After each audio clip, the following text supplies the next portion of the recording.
umaye ubona amarembo ngo umuntu azarigerageza ngo nta n'uzarishobora ngaho namwe bakiturebe yigize umugabo bakajya bagerageza yigize umugabo ushaka wongera ubyuke shabari warigize umugabo arasinzira yasaze gusinzira uzi ko asinzira wanamunyeganyeza ntanyeganyeze ukagira ngo yapfuye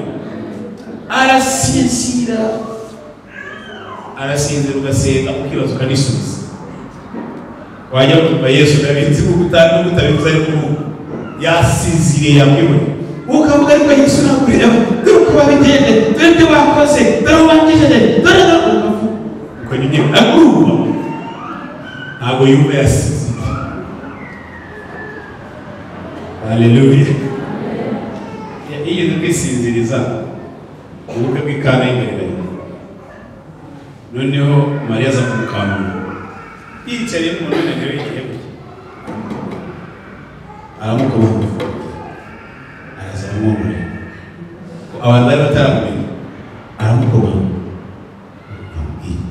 hano hari ikibazo ndatigeze ibyo barimo kujya bashira natubigeze mu gihe kitaragira ariko nyamara hari icyo bakora natanya kanisinziriye aragenda Yesu arongera arisinzira ageze hirya arababwira abantu bari muri serivisi uriya wishishije hari ngo naza kuri umutwe ngo icyo ababwira cyose ugikore arigenda amaze akanya Yesu n'ubwo igihe cyari kitarakagera ariko kuba bisabwe n'umubyeyi we ntabwo yajya kubyara umubyeyi ni umutware kandi umutware ntasaba arategeka iyo umubyeyi agusabye ibyo uragikora nk'umuntu watoje kuba umubyeyi we aravuga ati aba bantu bafite ba mama nanjye barambiye ntabwo mama yansaba serivisi mu nyimana arabareba abana muri serivisi tuguze baza yiruka baramubwira kuva maze gusubira ibintu byose amazi bakavuga ati yasinze bari no kuvuga bagira ngo yari we ndakugira ngo uvuzeho amazi umwe akagenda muri ngo dusigamo amazi genda urebe neza ataba yasize tutaba turi gukora n'umuntu wasinze ubonye atangiwe aravuze cyangwa wumvishije nabi amazi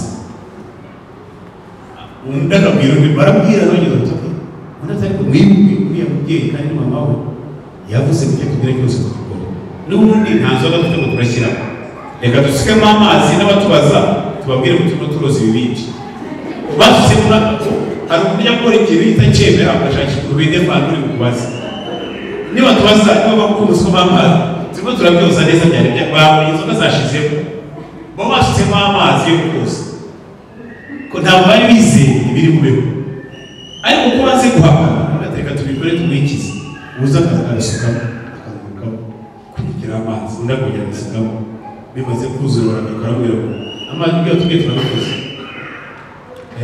ugenda mubwire umukwe mukuru mubwire umusanga mukuru asogongere amazi asogongera amazi yaciye inyuma y'iki bariya hari abantu babaho bagira amatsiko igihe cyose yicisha hirya buhoro batamureba agaturikamo yikingana atereka amazi asobeho yakubise muri mazi ariko ati byaryoshye byaryoshye bayirukanga muri ari gisi muri kuko bino sogongera mu sogongera wiyo sogongera wembiro yasobyeho atanyongera kwitira ashyira umusango akira umukwe ko ubukwe bari bagize ikibazo cy'umusore wari warongoye ubukwe bwabo bwamaraga iminsi ibyo kunywa yari yateguye byari bishize ku munsi wa gatatu yari asigaranye iminsi ine y'igisebo kandi abo batari gutaha icyo ni igitangaza Yesu yakoze kugira ngo amukure mu gisebo hari ibitangaza ajya akora kugira ngo akize ibisebo byaho. Haleluya. Umunsi wa gatatu umugabo arashirirwa hari ukuntu utegura ubuzi baraza nk'abakwe 50 bakaza 500 uzarimo akenshi hajya abantu b'imbere haba n'igihe bagumbuye batanga na fanta baguhaye fanta zashira imbere basigaye mu yawe aho byayobera bakazana agakeke bakagasiriva bagafata n'imbere bonyine ukabona bari bafite impapuro mu ntoki bameze bati ahubwo ubumenyi ukajyaho n'abarekana agapapuro bari babahaye bagira gutyo nta kintu bafite umusabye Yesu agisinziriza ariko yakangutse umunsi wa mbere dayimoni zikanyeganyeza arasinzira umunsi wa kabiri ziranyeganyeza arasinzira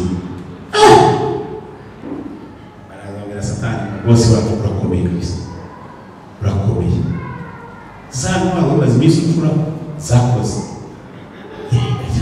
irobi ntibayikoze neza uburyo robize rero bose bakamwanga bakazamurikira icyayi kugira ngo bamwice wabikoze neza bakoranye ubuhanga turakwemera kabisa barasayuti umunsi wa gatatu mu gitondo ntabwo Yesu arwana oya bibirirwa muri zo umwana guhaguruka ngo kugira ngo abazi batatana icyo Yesu akora yari asinziriye arahaguruka iyo ahagurutse yahagurukiye kuzimu umucyo urahapika umucyo wapitse abadayimoni bose bikubita hasi na Satani bikubita hasi yikubise hasi agwana icyo muri cyo ifunguzo yari afashe muri haleluya akigwaye yakuye zishubumba Yesu arazifata abantu ba mbere babonye ni bandi naho yazutse Yesu nashimye arahagarara Satani avuga ngo iki usubira muri byo avuga ntabwo yabashaga kumureba ni ukuvuga ngo Yesu yari ari hano Satani yari hasi n'abadayimoni uyabona gusubira mu byo avuga nawe umvagarega wari uzi ko ibyo abantu barimo kuvuga ibyo Satani arimo kuvuga uzi ko Yesu arimo kubyumva Yesu nashimye cyane uzi ko kuri ye babwiza ukuri ikibazo kugira ni kimwe muzi ko Yesu atumva Yesu ari umufite yawe nubwo atagushubije arumva nubwo atakoze arumva ihangane gato nakangu kuzareba umunsi azakama umunsi azajya guceyegutse hari ukuntu ibintu bireba urimo mu nzu bari bahagarara mu nzu umuriro wagiye noneho amatara ari umuriro ugasura kuca kuri ibi bibona wabwishyura ntibagire kuwubona nibwo Yesu aje ibyo ari kwasaba itongera kubibona ajya gutegeka ntabwo ategereza kubagaragaza kuko abakofe gatera ibigiye gukoma warazuze ubwiza bwe bwonyine burica ubwiza bwe bwonyine ntabwo Satani yamuhagararira iyo ahagaze yabaye ikigeraho dayimoni zose kubisi hasi ibi ngibi Yesaya yarimo kubibona imyaka 700 arabagoyo nta ntwaro n'imwe ngo wapfuye kurwanya izajya cy'umutwaro Yesu kandi n'ibindi byose ruzahaguruka rukuranya ruzatsinda akimara kuzuka abakuranya yarabashatse n'abagabo birebaga bakuranya akaguza abashaka yarabashatse nta ntabwo yigeze kubona abamubonye ni abigisha Umukiza ari hano waza gukora utari wakizwa waza gukora kawe ukaza hano bagusengera hanyuma ukakira Yesu n'Umukiza hari umuntu hano utari wakizwa cyangwa se wari warakijijwe warasuye warakuye ukeneye kugira ngo uhaguruke ngwino hano Imana imugishe cyane habaye nawe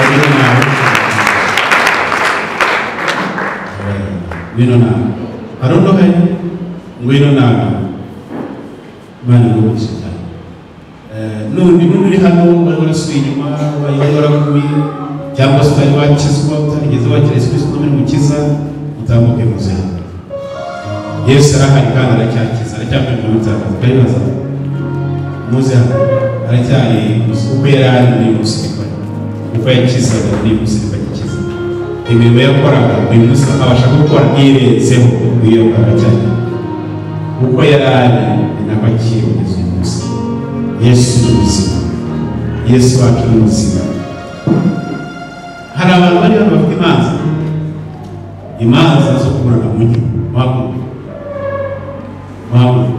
ijambo ni iryawe mpamvu birebye ngo nta ntwaro n'imwe bakiriye kurwanya izajya ikidutwara ngo kandi ururimi rwose ruzahagurukira kukuburana uzarutsinda ngo niwo murage w'abananiwe Imana yaturaze gutsinda turabatsinzi ndetse no kurushaho ndashaka kubasengera kugira ngo umanze mutazitsire.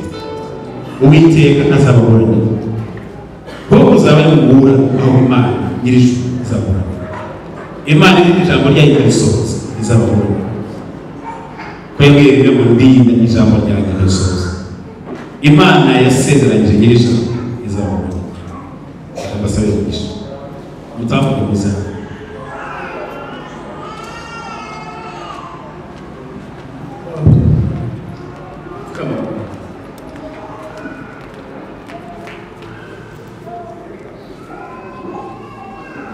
Muze n'abantu, muze nta kibazo.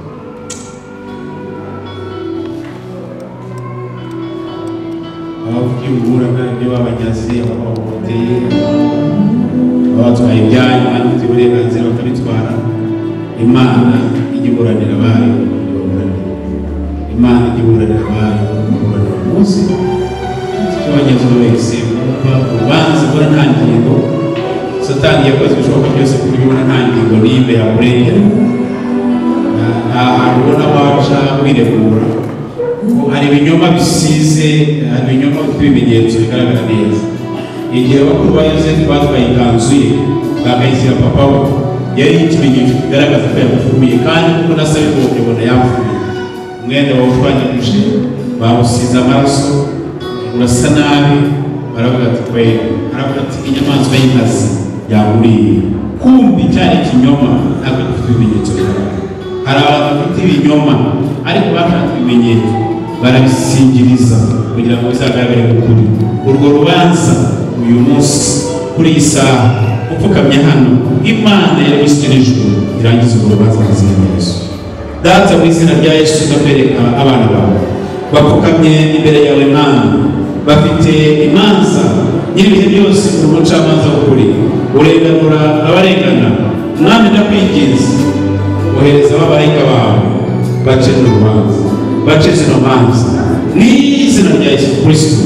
Mwami Imana, imbaraga zose z'umwijima, tricks zose zakozwe n'ababarenganya, amayeri yose bakoze, ibimenyetso byose batatiriye, ibitabaye impamvu y'isi impamvu, ibyo byose ndabikuzaho amaraso yawe. Ijambo ryawe ryatubwiye Imana ngo nta ntwaro baciye kuturwanya izagikirizwa, ngo kandi n'ibindi rwose ruzagukira kutuburanya ruzatsinda. Ndavuze ngo reka ugaragaze ukuri nk'Imana, reka ugaragaze ukuri nk'Imana, reka ugaragaze ukuri nk'Imana, reka ugaragaze ukuri nk'Imana, reka ugaragaze ukuri nk'Imana, reka ugaragaze ukuri nk'Imana, reka ugaragaze ukuri nk'Imana. Uri Imana ica urubanza neza. Mwami, abarengana barengana, abarimo kujya mu byabo babisubizwe mu izina rya Yesu, abarimo kujya mu byabo babisubizwe mu izina rya Yesu. Mwami Imana, hagarara nk'Imana muri uru rubanza. Urakoze kuri iri jambo ryawe kandi ukarisohoza. Wabwiye imyamburoye neza kuko n'iri jambo ryawe ririsohoza. Urakoze Mwami ko ushobora ijambo ryawe ku buzima bw'abana bawe. Urakoze Mwami ko waburaniye kandi waneshereje. Icyubahiro n'amashimwe n'ibyawe mu izina rya Yesu, amen. Imana y'ijuru yahoraho. Imana izababuranira, ntabwo izaburana. Mukomeze musengere gusa mwizere. Umunsi nugera uzabona ubutabera buvuye mu ijuru, uzabona ubutabera bw'Imana, uzabona ubutabera bw'Imana. Nshuti zawe, ni amahoro, mumeze neza. Imyaka ingana 15. Uriya mwana wa imyaka ingana 10.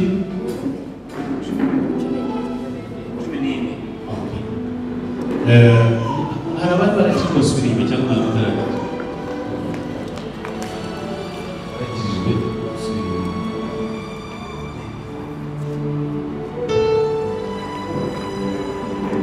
Ariko yaragiye abari barakiri imbere uzamura amaboko, abari barakiri bagasubira. Ni mwese umuyeho Imana wenyine. Okay, iyo kuvuga aya magambo yasubiyemo. Baba Mwami Yesu, wumvije ku maso yawe, wumvije ku maso yawe. Mwami Yesu, ni imbere yawe, ndakwinginze ubabarire. Uyu munsi ndakwizeye, ndakwakira umutima wawe, ndakwakiriye mu buzima bwawe. Nari umunyabyaha, mbabarira ibyaha byanjye. Uhereye none ibyaha byanjye ntibizibukwe ukundi, bitandukanye nanjye, ubishyire kure yawe, ntibizongere kunyegera. Mwami Yesu, izina ryanjye ryandukurwe mu gitabo cy'abarimbuka, ryandikwe mu gitabo cy'ubugingo. Mwami Yesu, ndakwinginze unkize, uhereye none n'iteka ryose ndi uwawe. Umunsi uzagaruka uje gutwara itorero, nanjye sinzasigara. Umunsi uzavuza impanda uhagaze ku bicu, nzayumve. Nimba narasinziriye, nzayumve. Nimba nkiriho, nzayumve. Uwo munsi sinzasigara, nzabane nawe mu bwami bwawe. Urakoze Mwami kunkijije, mu izina rya Yesu, amen. Kadukomere Imana amashyi menshi. Reka twese twerekeze ibiganza, tubasabire umugisha, tubasengere. Data, mu izina rya Yesu ndakwereka abana bawe.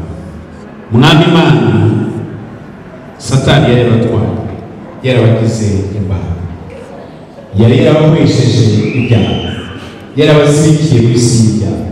None Yesu, urakoze Mwami ko wabahoye, urakoze Mwami ko wabahoye, urakoze Mwami ko wabahoye, urakoze Mwami ko wabahoye. Reka uhereye none imbaraga zawe zihindura ubuzima bwawe. Uhereye none imbaraga za karandezi wawe, imbaraga z'ibisekuruza by'iwawe, imbaraga z'ibinyirakuru by'iwawe ntizikongere kubakurikirana ukundi, mu izina rya Yesu. Uhereye none reka babe bazima muri Kristo Yesu. Mwami Imana, imigisha yose wageneye abakwizera reka bayihawe. Urakoze Mwami kuhinduye ubuzima bwawe, kubahaye ubuzima bushya, kubahaye izina rishya, kubahaye umugisha mushya, kubaremye bakabaye ibyaremwe bishya. Urakoze kubikoze, icyubahiro ni cyawe mu izina rya Yesu, amen. Imana ibamugisha. Uretse roho uriya mugabo uhagaze hariya wambaye ishati y'ubururu ufite ajenda mu kwaha, nimugende mubegere ubu, mugende musange, hanyuma arabandika abaganirize, ababwira gahunda zikurikiyeho. Imana ibamugisha. Zongera kucyo yavuze, nzagera naho yambwiye. Reka twese duhaguruke turirimbane iyo ndirimbo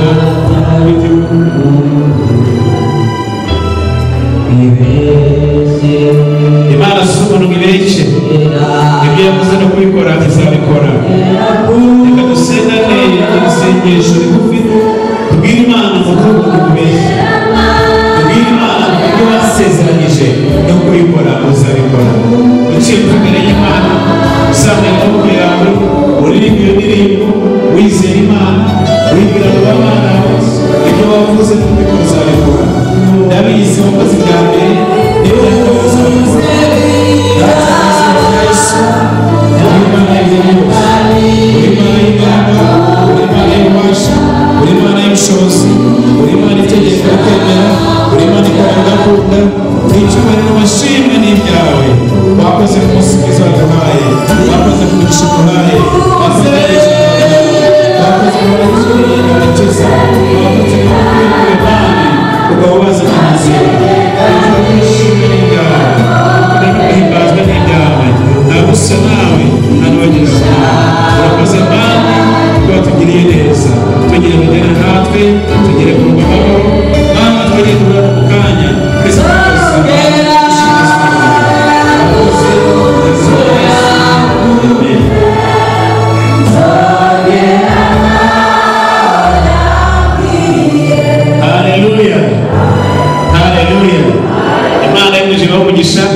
Mutahane na Kristo, hanyuma mugarukane nawe.